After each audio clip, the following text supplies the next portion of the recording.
Hi guys, and welcome back to another episode and a brand new season in the top flight with B67. Now, you might be wondering why I'm on the staff screen. That's because this is pretty much the only screen I could put it on that didn't spoil something, because there's so many things that we need to discuss in this episode. It is truly unreal. Essentially, it's going to be like a timeline of the summer because my notes are going into the several pages, whereas normally it's a couple of paragraphs. So we're going to jump straight into things because otherwise, this video will last 8 hours. But before we do that, of course, since it is Tuesday, it's time to thank new patrons, and this week it is Lee. So seriously, mate, that is incredibly generous of you, and thank you to all of you guys that continue to be patrons of the channel, of course, and those of you that just watch the videos. That is incredibly amazing. So, now, hopefully you're seeing this video on time because I'm recording this on the day of upload and quite late on the day of upload too. So it's going to be a bit of a rush to get this one out. So if it is like half an hour late, please don't hold it against me. It's just one of those things that happens sometimes. So the first thing that's worth noting, and I can't actually show you the club page without revealing some other stuff, but we are fully professional now. The board decided to go professional completely on the 19th of May, which was literally like a week after the date we were on in the last video, even though they said it would be till July, which is exactly what happened, I think, when we were in Division 1 as well. So yeah, it's a strange one. I think possibly because of our Europa League membership or something, but the board decided to go early, so we are now fully pro. First thing though, our scouting range has been upgraded to Europe, and we have actually been able to scout. Now, I've got the scouting packages set up just for Denmark because of the amount of money we had to spend, which wasn't a lot on scouting. And I've kind of stayed fairly close to home with that in terms of this summer because I want to give us a year to build up our scouting knowledge and actually bring in some players to the scouting situation, because at the moment, we had the scouting, but we couldn't really start signing players because our scouts had not been scouting anyone because they hadn't been able to scout. So transfers this summer have been somewhat unimaginative, as you'll see, but I think in the future that will improve. It's been my first sort of attempt at doing some summer transfers, but do not worry, we have signed some players for some money, and it's been kind of interesting on that one. Also, those of you who hate Kyrgyz, not sure why you would do, but they got relegated. They were the only team that actually managed to get themselves relegated, despite only finishing 2 points behind us in the league and like 17 ahead of Silkeborg. They managed to lose the playoffs and get relegated at the expense of, I think it was Odense that came up in their place. But yeah, so they were the only team that went down, which provided some very interesting pickings in terms of transfers, as you'll see in a second. The new stadium has also been delayed until September, so we are still playing our home games in Aalborg at the moment. I've never actually seen that happen before, but we got the news article come through, so we won't actually be playing in the new stadium until September at the moment. Hopefully we'll get a home game against Aalborg before that, because we can get huge amounts of gate receipts from it. Right, we're going to jump straight into transfers now, that way I can show you stuff without spoiling anything else. And this is the first one. This is Ersam Bayram. You might remember him as a guy that plays for Kyrgyz, scoring a lot of goals against us over the years. And when the opportunity presented itself to go and pick a player off from Kyrgyz who'd just been relegated, I figured, you know what? I know this guy's decent. Okay, there's some areas where he's got the resolute personality as well. His potential is still got a little bit more to come, but I think he's a pretty complete player in a lot of areas. Decent enough finishing, dribbling, first touch, aggression, general stuff that I'm fairly happy with. Natural fitness is also very good. And I thought, you know what? We paid, what did we pay? I think it's about 60 grand up front, and it can rise to 145k in total, which isn't too bad. We got 277,000 as a transfer budget to spend, and I figured, you know what? With the way Gardner's been, I know we played well in the last game, I figured we could do with the striker, particularly with that personality as well, just to kind of bolster that line and get a bit of slightly bit more experience at 22 years old. And it's another regen, which was kind of nice. Now, I only brought in 2 players on moneyed transfers, and this was the other one, Juan Shishi. Now, there's a bit of a story about this transfer, which we'll come on to in a moment, but I thought when the opportunity presented itself to bring him back to the club, yes, we had to pay quite a lot of money for him. As you can see, he's on a decent amount of wage as well, but there's a reason why that's fine, which we'll come on to in a minute. I think he's improved quite well while at Kyrgyz, still only 20 years old, still got more to come, played relatively well for them in his period at the club. Why is his... Oh, of course. That's really strange, the way that it's career stats, because he's come back to us. But yeah, so we've got Juan Shishi back again at the club, and we needed a player to play in that central midfield role, and I feel like he is the man for the job, because I just really like the guy. So what happened with his transfer is that when I saw that they went down, I thought, you know what, we'll go after Bayram. We got the Bayram transfer tied up nice and early. All well. Went after Shishi. His asking price, or like his value, was £86,000. When I put a bid in, they came back and offered me £13 million for the try, and I was like, that's just a tiny, here's our budget, and here's that, just a tiny bit above it. And I couldn't really understand why, so I then spent the next 3 or 4 weeks just unsettling him, constantly putting in bids, talking about him in the media. I've never really done this sort of thing before. And then when their sort of relegation was I don't know, they were already relegated by this point, but when it sort of flipped over into the new season or whatever, suddenly they dropped their asking price down to 1.3 million, and I was like, that's a bit better, guys, but we're still going to have to do a bit better. So I kept putting the bid in of like 100k. That was my sort of starting bid, with some little, fees and stuff to be put on further forward and whatnot. And then all of a sudden, Reading came in with a bid of £200,000, and it said, Kyrgyz, accept the bid. And I was like, why would they accept the bid from Reading, who, by the way, seem to be in for every single player that's ever touched our club? But then when I put a bid in after that, they were willing to negotiate a decent fee. So we've paid about, I think, £100,000 up front for him, and it can rise to as much as 400 in the future with installments and whatnot. But I still thought it was a good deal to bring back a player that we knew fitted the system into the team, and it didn't require me to do a huge deal of scouting because I kind of just went for what we knew this summer. And by the way, I did have a look at Alan Franson. He is a free agent at the moment, but we'll have a look at him in a minute. But the main reason I was able to actually shell out that kind of money on a transfer like this is because we did actually manage to get rid of Yusuf Toure. We'll come on to that right now. So here is Yusuf Toure. He plays for Everton now. He's gone to Everton, from us to Everton. Basically, this transfer dragged on and on and on. We had a few clubs put some bids in. First bid that came in from Nice was £500,000. So I thought, you know what, let's negotiate and see where we can go with this. And about a month and a half later, we were still negotiating, doing our thing. Everton came in and we managed to argue Everton up to 2.5 million quid. I'm not bullshitting you. 2.5 million quid was the transfer fee Everton were willing to pay for Yusuf Toure. Traore. Thing was, though, I had this fee agreed weeks ago. Weeks and weeks and weeks ago. And for some reason, when they were in contract talks, the contract talks lasted 6 weeks. It just said, contract. And nothing ever happened with it. I was starting to get very worried that the deal was going to fall through because I was turning down other offers from him for like 1.2 million, left, right, and centre. But then something even worse happened. The board came in and said they were going to sell Traore to Newcastle for 1.2 million. And I then had to protest the transfer, even though we'd agreed terms for double that amount of money, which is just ridiculous from the board. Thankfully, they did back down. And then about 3 days later, the transfer did go through and we got our 2.5 million, which enabled me to get the Shishi transfer through. I had to stall that one and wait until this one got through. But that's essentially our transfer business in terms of big players in and big players out. And I think that's a reasonable piece of business. Lots of the money is basically gone on contracts. Lots and lots of contracts. Other players making a return to the club, Sergio Santos. He's on loan from Bayern Munich, of course. But they've given him back to us for 2 years. So we got a friendly with them, which we played, and that earned us like £80,000, I think, which was lovely. And now they've given us a player as well for 2 years. He has got a torn hamstring, which means he's going to miss the first sort of 2 months of the season. Not great, considering I was relying on him being a first-team starter for us this year. Hopefully, Shishi can make up some of the slack there, although he doesn't play in the same position. But it does seem now that he is fully competent in that central midfield role, which is nice. And I think that being professional is certainly helping us with that, which means I can now retrain right and left players, fullbacks, to now play as wingbacks, hopefully now that we're fully professional. That should be problem solved there. Oh yeah, and even though we've turned professional, the players that we've had on these amateur contracts have still been allowed to join us for this period. Which is kind of interesting, and I guess that will continue. We obviously can't sign players on amateur contracts anymore, but the ones we'd already signed will keep coming in over the next couple of years, which means that we can still do the analysis thing, but if we do want to keep them, we will have to give them professional deals. And the only one that I felt possible to do that was this guy, Christian Leva, no relation to Lucas, who knows? Joined from, it doesn't matter who he joined from, he's Argentinian, 12 heading, 12 marking, 11 tackling, good determination, good positioning. He's decent, he's professional, he's fairly tall. He seems like the perfect addition to our centre-back line, to be perfectly honest. I think this guy's going to be excellent for us. £750 a week is the minimum we can pay players that need work permits. That's just the way it is. So today's episode, the first episode of the season, we'll be playing against Nordsjælland away in the league, which isn't great. To be honest, they're a decent side, and we might well struggle in this match. We do have Silkeborg at home next, so maybe there's something for us in that game. Now, something that I've just been noticing, and I've only just noticed this because we've been playing friendlies, is that I moved over most of our important players onto fully professional contracts because the game literally put up a pop-up and told me to. It said, now that we're professional, all staff and players will need to be moved over to professional contracts. Yeah, I've just looked on the tactics screen, and it's saying the players that are on semi-pro deals can still play in the game, which is really kind of annoying because it's cost us a lot of money in wage budget moving those players over.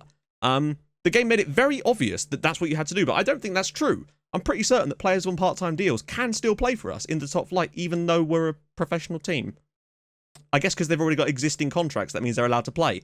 which is a pain in the arse, I grant you. But do not worry, because of all that Toure money, we were going to have to move players over to professional contracts at some point anyway, so we might as well have done it now. It has cost us a bit more in wage budget up front, but it has enabled us to get them on bigger contracts for longer deals, like till 2029 and whatnot, and remove all release clauses and stuff like that from the contracts. With some of them have got like extension clauses too for us, so that's pretty good, and I feel like that's worth doing, even though it's taken us a bit of a hit on the old wage budget. But that's just one of those things. Now you might notice that our Europa League games haven't been drawn yet. We're going into the 3rd round, but the board are expecting us to get to the 4th round, so we might actually have to win one of these ties, which could get a little bit dicey, I admit. The other downside is that Denmark has slipped to 21st in the UEFA coefficients, which means we've actually lost a European place, which is just going to make it even harder for us to actually get into Europe a second time at some point, because now I believe that only the top 2 go into Europe, and the 3rd place will be the Cup. So it's going to be difficult as well, just qualifying for Europe at some point without winning the Cup again. And I really don't think we're going to do that anytime soon. And I know you might have been expecting me to be bringing in loads of players on loads of money and finding stuff, but the thing is, our scouting, we didn't have time to do enough scouting to actually do that. You know, now that we've got the full year, we can use it to scout players, build up a short list of players that we actually want to bring in. But I wasn't just going to buy the first players that came into my head in terms of from the scouting reports. I knew we wanted Shishi because he's a quality player that's played for us before, and I've seen what Bayram could do, and he's been excellent in pre-season as well. And he's a left footer as well, which I think is quite important to have him on that left-hand side. So I was plus I wasn't sure if Zahidi was actually going to stay. His agent was being a nightmare. So I just kind of figured we could do with getting those players in. And as you can see, we've got 3.2 mil in the bank. We are good for this season. Like, the transfer for Traore has pretty much paid our wage bill for the entire year and then some. So we're fine for now. Obviously, that can't last forever, but it will give us a chance to boost the team, get into better league positions, and earn some more prize money. So I think we're all right at the moment. The wage budget was still well within it as well, which is nice. Although I would still like to get it down. There's no need to be on the ceiling of it. So, match preview. We have actually beaten Nordsjælland. I think it was one of our first... It might have well been our first win, actually. I think it was that 5-4 we had right at the start of last season. Our first ever win in the top flight. I don't expect us to come here and win, but you never know what we're capable of with this team. Now that we've got Shishi back in the middle, I'm really looking forward to him trying to pick up some of that form he had before, because he's clearly a very talented footballer. Don't know who's going to partner him, though. That is one thing that's still up in the air. Also, just noticed on the last screen that the manager of Nordsjælland is Thomas Thomasberg. That is a brilliantly unimaginative name. Thomas Mountain. Lovely stuff. So, for the first game of the new season, I'm thinking Bayram on the left, Bravo in the middle, and Svenningsson probably the man for the job on the right-hand side of the pitch. We also have a guy who's an Australian Serb called Milija Radakovic, who's a pretty solid striker as well. He's a bit more of a target man type of player, but I think it's either Zahidi or Svenningsson. I'm going to give Svenningsson a try, you know? In the middle, Shishi, of course, but the player that goes next to him... Kowalczyk, maybe? He did all right for us at times last year. Jurkovic is improving, but perhaps isn't quite there yet. I think we'll go with Kowalczyk. He played well in the other position, but let's see what he can do creatively. My Scoots from Carl Rogers Jr., as you can see, are still at the club, which is just so nice to see them still here. I feel like there's stuff missing from this one. Where have my wingers gone? Have I? I still had the filters on from when we were doing the analysis. Right, so yeah, Rogers Jr. and Muscoots are still here. Augustin in the middle, Safety on the right, and Christian Lever on the left. We've got Pat Curtin still as well. We talked about him in the analysis video, so he will definitely be featuring as well this year. Do not worry. On the bench, Garcia, Curtin, Coutinho, Gardner, Garner, Ikunen, and Radakovic. Now, no Zahidi, interestingly. He has been a bit of a pain, I promise you. Gardner isn't actually on a pro deal, but as you can see, he is still able to play. So that is a massive oversight on my part, but I'm going to partly put the blame on the games telling me that all players and staff had to be moved over to professional deals. Oh well, never mind. Just one of those things. Right, let's get into the game. Just going to restart my camera because it goes off after half an hour and I've already been talking for nearly half an hour. Right, so question of the day. And today's question is this. Have you ever had a player for another team that has been haunted you, essentially? Always scored goals against you, always been a pain in the arse? Yeah. Bayram kind of did that for Kyrgyz against us, I feel like, but now we've got him. The other one was Pat Roberts on my Wimbledon or Portsmouth save. I can't remember. He used to score a lot of headers against us, despite being like 4'7", which was always a bit of a pain in the arse too. So yeah, any player that's kind of haunted you on your saves, let me know. And if you have any ideas for a question of the day, drop those in the comments too with the hashtag QOTD. Right, so probably don't want to get off to the start by conceding a penalty or a goal from a set piece. That would be very bad to start with. I.e., saved by Castaneda. First chance of the game goes to Nordsjælland, but that's fine. One. Yes. No. Yes. No. Yes. Svenningsson. Bayram. Bravo's through.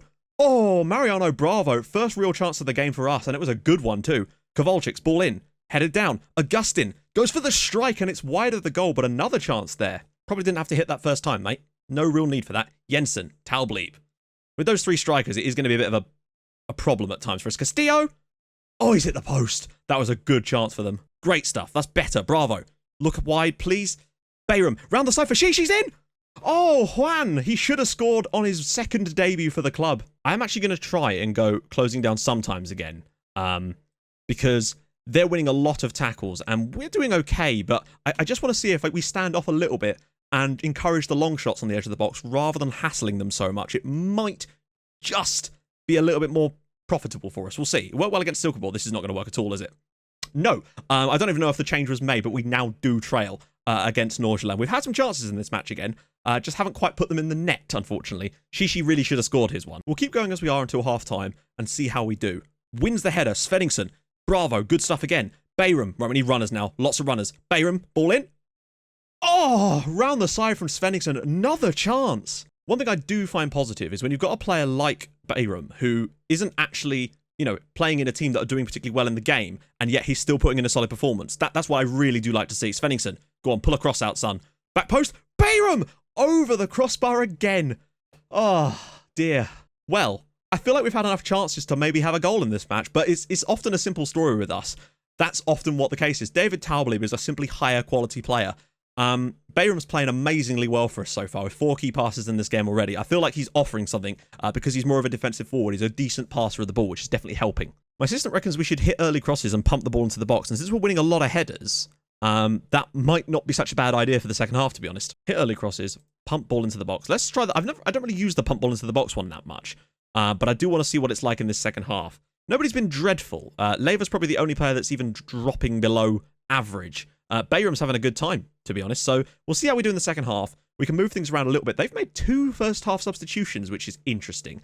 If they're tactical shape changes, that would be very interesting to see how we do, i.e. Taubalieb. We are still on close down less, or close down sometimes, rather. So we might have to reevaluate that at some point. Here we go. Shishi pushing the ball away. Svenningsson, Bayram. Oh, it's a terrible pass to him, though. Feels like we're giving him too much space in the centre of midfield, where the players would normally push out and try and get... Oh, God. Fogs through. Good save again. Okay. Perhaps the closing down less option worked against Silkeborg. Perhaps not today. We're going to up the tempo as well while we're at it. Substitutions on the way very soon, I sense. Looking long. Knocked down into midfield, but Kowalczyk's done well. Bravo. Svenningsson round the side. Oh, Bayram's still in. Pulls it across. Shishi's header, and it's another chance for us. Really, we've had some chances. I'm seeing a lot out of Juan Shishi that I'm liking in today's game. He's getting forward well like he used to. Everyone's playing all right. That's what makes this so hard. Bayram's having a lovely day considering we've not scored. I'm going to get off Svenningsson for Gardner to give him a little run out. I really should have kept Shahidi on the bench, but that's just the way it goes. Shishi, I'm going to get off him for Coutinho and swap. I know Shishi's playing well, but he's knackered. And we'll probably leave it at that for now. It's weird seeing our defenders getting quite high marks in a game that we're losing. Particularly a game it's really strange. Coutinho now. Go on, Davide. Look out wide. Lovely ball from Maskutsa. We need a cross. Cleared away again. Coutinho. Kowalczyk. Bravo. Blocked. That's a bit more like it. The pressure's mounting a bit more. Defenders are pushing out to try and get tackles in. That's a good ball. He's got no support, though. Just let him cross it. There we go. Great stuff again from the defenders. Players get into it. Gardner. Go on, son. Oh, that's such a... Oh, no. He's kept it in. Brilliant from Mariano Bravo to keep that in. Now we've got players surging forward. He has to pick a cross. Mariano. Oh, damn it. So close. Watch out for that pull. That's the ball I was worried about, but I think our fullback should get there. Brilliant defending from Maskutsa. Castaneda looking long. Bayram. Rogers Jr. now. Coutinho. Looking long over the top for Gardner, of all people, making a very strange diagonal run. Ball in.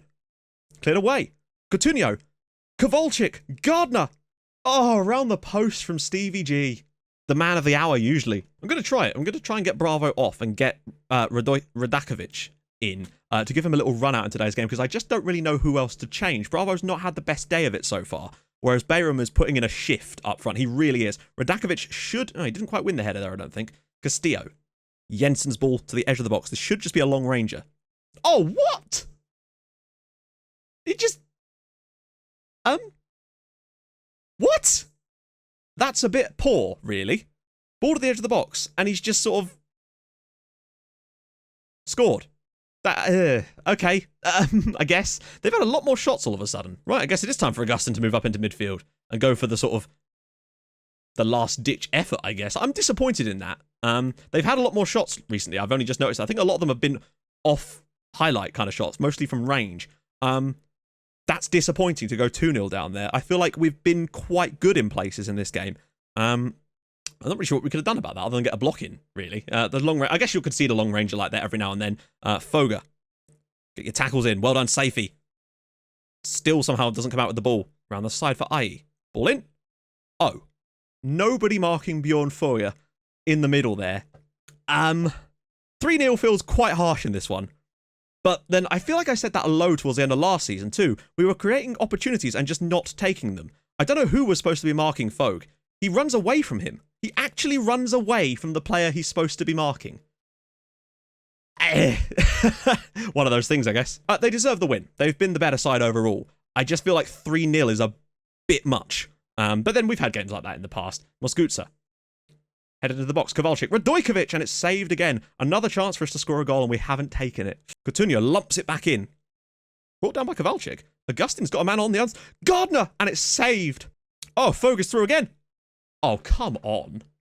4-0. 4-0 in this game. They seem to do this thing, which is kind of how they played, admittedly, against us in the previous 2 games against us, where they just kept throwing players forward. And that's why we were able to score against them. And today they kind of did that too.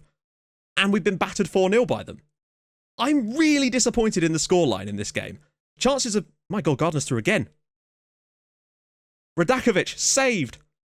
No, somehow still not scoring a goal today, apparently. This is absurd. I honestly don't think I'm being biased when I say that as an overall scoreline, 4-0 is incredibly harsh on us.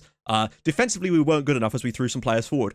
But I'm amazed that this game has finished 4-0. This just feels like one of those random blips you get sometimes. Bayram still had an excellent game. I think taking Shishi off was a mistake, but he was knackered. And I was worried about him getting injured if he got too knackered. So that's a shame. His extra level of impetus in the game might well have given us something later on. I don't know. I've also been taking a lot of free agent players on trial just to sort of see what they're like, because my scouts keep bringing me them, so I might as well give them a little go. Disappointing to lose 4-0 on the opening day of the season, to be honest. I think we were well in that game for long stretches of it, got caught out a little bit towards the end, but really should have had a goal or two ourselves in that one. I feel like, not that we've been robbed, their goalkeeper was excellent, but we wasted quite a few of our chances. Shishi had some. Bayram still put in a very, very solid performance. To be getting a 7.8 as a striker in a game where your team doesn't score and you lose 4-0, to me that means you're doing something right. And I think he's going to be a credit to us this year. But we do need to come back from this and try to win our next game, which is at home, I think, against Silkeborg, who amazingly did win today, or yesterday, whatever it was. So that's that. But I think next episode is probably going to be Europa League time to give us a break from this. So yeah, we've got Silkeborg and Midtjylland games in between. And then what's going to happen is the live con for the next episode will be both ties against whoever it is we play. The Vela game will be off camera in between those 2 ties. Bit of a weird one. Might take me a bit longer to record, but hey, I don't mind. It's fun playing this game anyway. So next episode, Silkeborg and Midtjylland games, plus 2 ties in the Europa League. Well, not 2 ties, 2 games. Hopefully it's not someone too hard, but we are the lowest seeded side going in that round. We amazingly do have coefficient though. Probably a trickle down from the Denmark thing? I don't know. But if you have enjoyed this episode, despite us losing 4-0, I still think there's some positives to be taken from the performance of Bayram, that most importantly. And hopefully we can get a couple of goals and get ourselves back going again. But yeah, if you have liked that, do drop a like on the video. And I will see you guys in the next episode for our first ventures into the European footballer sphere. That's a cringeworthy expression. Never say that again. I'll see you guys soon. Thank you so much for watching. Bye-bye.